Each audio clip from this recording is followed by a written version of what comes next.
Hi guys, welcome back sa ating discussion with regards to crashing. So this is video number 3 and this is problem number 2. So the indirect cost of a project is 10,000 pesos per week up to its duration. Letter A, determine the optimum crashing plan. And letter B, graph the cumulative total cost for the plan. So, bago ko to i-record, sinulat ko na dito yung mga paths. We have A, B, C, D, C, F.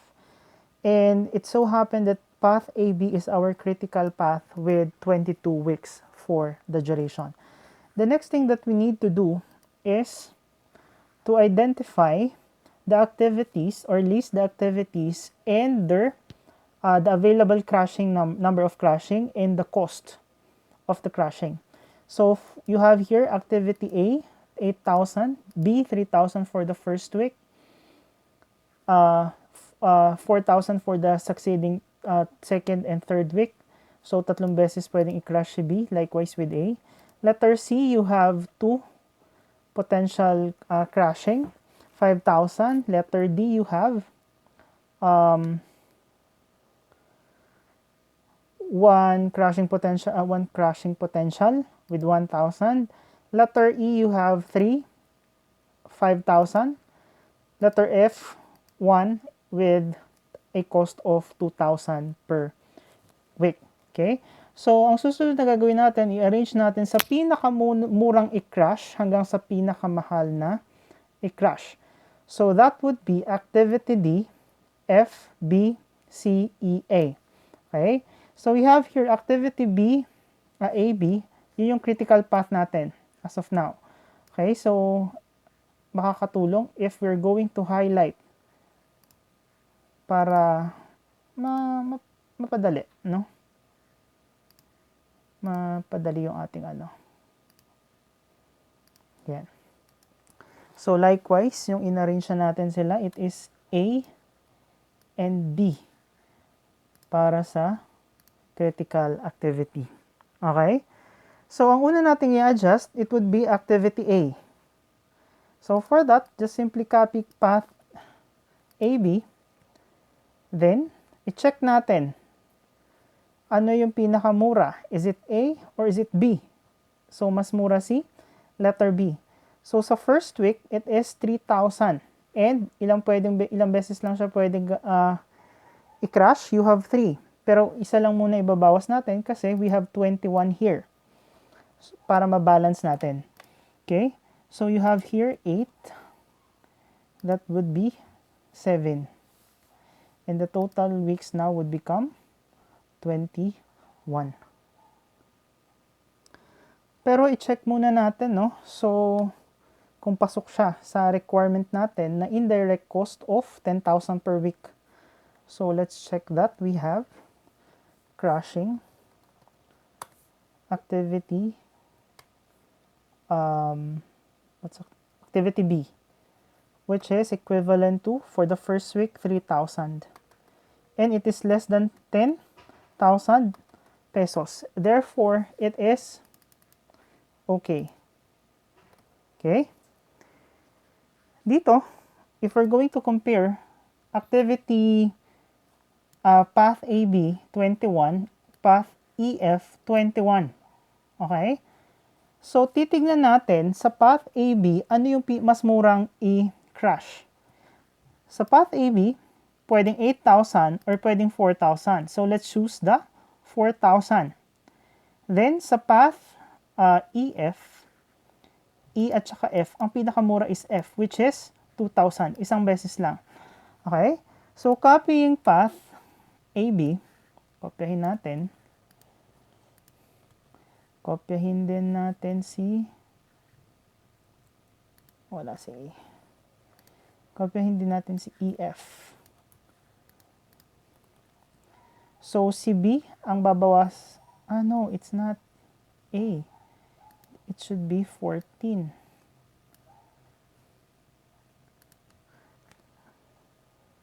So, kinorek lang natin, no? Hindi dapat yung 8 yung binawasan. It should be the 13 kasi yung 13 yung B. Okay? So, let's continue. Dito, ang babawasan ulit natin si B, which is magiging 12. Then, si F naman, from 7, magiging 6. And magiging, from 21, magiging 20. Ganon din sa taas. Okay, therefore, our critical path now are 20. Pero, i-check muna natin. So, crashing activities, BF, B plus F, which is equivalent to, B is equivalent to 4,000 for the second and third week, plus F, which is 2,000, is equivalent to 6,000 pesos, and that is less than 10,000 pesos. Therefore, it is okay. So, nakasave pa rin tayo. So, mas mataas pa rin yung masisave compared sa disadvantages. Okay? Next. 20 na ang ating critical path. Pwede pa ba natin i-reduce? Let's see. So, na-consume na natin, para hindi tayo malito, na-consume na natin ito, na-consume na rin natin si pa ba? F, na-consume na natin si F, na-consume na natin si first week ng B. Okay, so na-crush na rin natin, na-consume na natin si first week ng B and second week. Pero may natitira pa tayong third week ni B. Okay? So, pwede pa let's see if pwede pa natin i-crush si B at saka dito naman si E or si F. Tapos na si F. So, dito na tayo kay E. So, okay? So, it is 4,000 plus 5,000. So, let's try. Copy. Then, paste. Tapos, ang ika-crush ulit natin si B from 12 magiging 11. Then, magiging 19. Tapos, dito naman, ang ika-crush natin would be si E. So, si E naman, ika-crush natin na magiging 13 na lang siya. Then, magiging 19 yung ating duration. Okay, so i-check natin. So, crashing activities, BF, B plus F is equivalent to, B is 4,000 plus F, E rather, E is 5,000.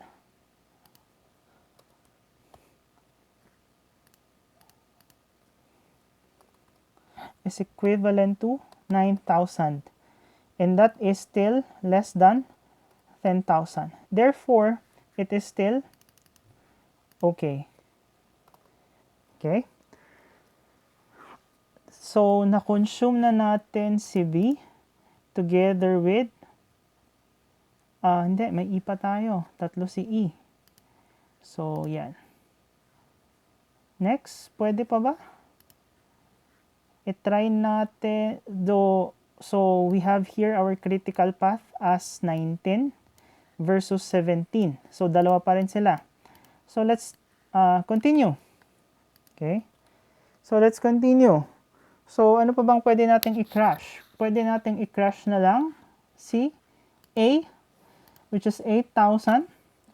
At saka, na-crush na natin, saka isa pang E, which is 5,000.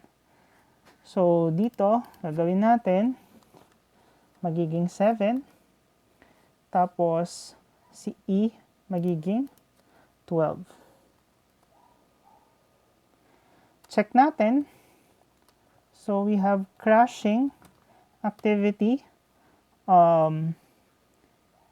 activity A and an E. So, A plus E is equivalent to 8,000 plus 5,000. Okay, and that is equivalent to 13,000, which is now greater than 10,000. Therefore, it is no longer okay. Not okay. So, magi-stop na tayo dito. But if you want to, if you're not satisfied with your evaluation, pwede namang gawin is mag-graph. I-graph natin siya, which is yun yung hinihingi. Hinihingi sa atin ng requirement. With the help of graph, matitignan talaga natin or malalaman natin what is the optimum duration. Okay? So, let's try to graph. Nung wala pang Grenache, ano yung duration natin for AB? It is 22. For CD, it is 17. Then for EF, it is 21. Okay? Next, nung nag-crash na tayo ng 1 week, ang duration na natin, AB is now 21, still 17, and EF is also 21. Now, nung second crashing na tayo, it is now 20. Both of them are 20. So, this is 20 days, 20 weeks rather. 20 weeks then 17 weeks. Then, on our third crashing, we have 19. Okay? So, we have 19, 17, and 19. Okay? So, sa first week, ang activity na Grenache natin, so first natin, ang activity na Grenache is B, and gumastos tayo ng 3,000. Next activity, second crashing natin,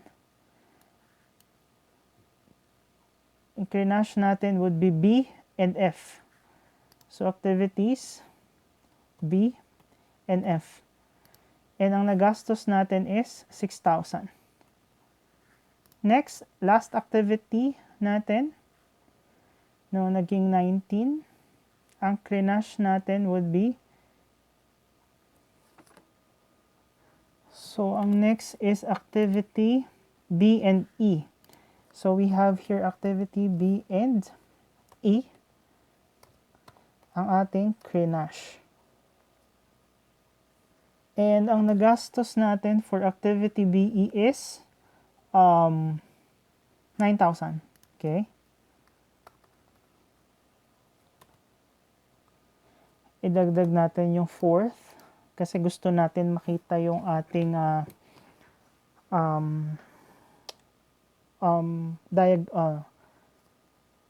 optimum value. Okay? So, sa fourth, naging 18. Still at 17. Then, naging 18. So, this is not 19. This is supposedly 18 and 18. Kasi doon tayo nag-19 na. Okay?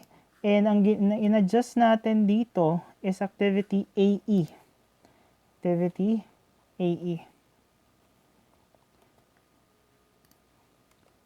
And ang nagastos natin is 13,000.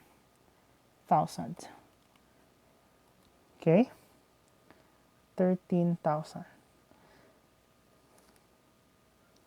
So, wait. Purahin lang natin to para mas ma-explain natin. Okay? So, we have here project length natin. Originally, it was 22. So, cumulative week shortened, it is 1. So, naging 21 na siya. So, 1 na ang nabawas 1 week. Nung naging 20, 2 weeks yung nabawas. Nung naging 19, naging 3 yung nabawas na week. Nung naging 18 weeks na lang yung duration, it became na 4 na weeks yung cumulative shortened. Okay? Now, for the cumulative cost, crashing cost, it is 0. Then, magkano nagastos mo sa first week? It is 3,000. Then, for that, nung naging 2 weeks na yung nabawas, it is 3,000 plus 6,000.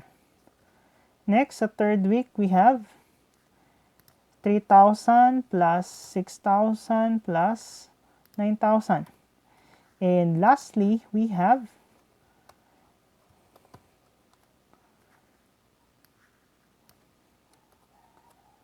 31,000 pesos. Next would be the indirect cost. Ilang weeks? So, 22 weeks yung duration natin times magkano ba nagagastos natin per week? It is 10,000 pesos. So, times 10,000 pesos. Next, we have 21 times 10,000. Next, we have 20 weeks times 10,000. Next, we have 19 weeks times 10,000. And lastly, we have 18 weeks times 10,000.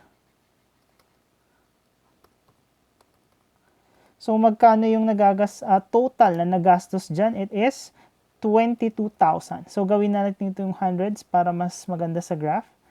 Then, ito, 21 plus 3,000. So, that is 214. 210?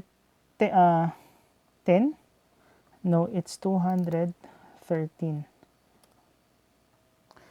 Next, 209,000.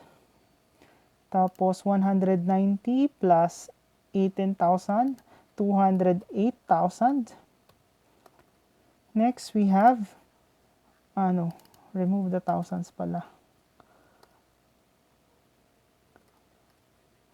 Then, lastly, we have 211. And now, ready na tayong i-graph yung ating table. Okay, so palakihin natin. Tapos, insert. We have this. Line with markers. Wait, pakita ko lang kung paano ko ito nagawa. Because I already did this, no, para sa notes nyo before ko siya i-video para dire-diretso yung recording. So, we have insert lines with markers. Then, wait, pakita ko sa inyo. Select data. Then, chart range. Then, for the horizontal axis, baliktad.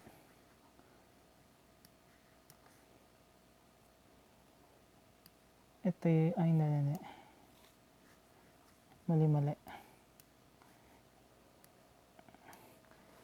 Then, for the horizontal, it is this. Then, for the name, it is optimum crashing. Then, yan. Okay? So, dito, makikita natin sa graph, if we're to interpret this, bumababa sa ang pinakamataas is 22 weeks. Yan yung cost mo, 220,000. Habang tumatagal, 21, bumababa, 20, bumababa. Pagdating ng 19, yan yung pinakamababa. Pero pagdating mo ng 18 weeks, ginawa mong 18 weeks yung crashing mo, tumaas ulit. Ibig sabihin, yung optimum value ng crashing natin would be at 19 weeks for the duration. Okay? So, yung magiging best, best and pinakamura in terms of costing and crashing would be on the 19th week. Okay? So, see you on the third problem. Next video.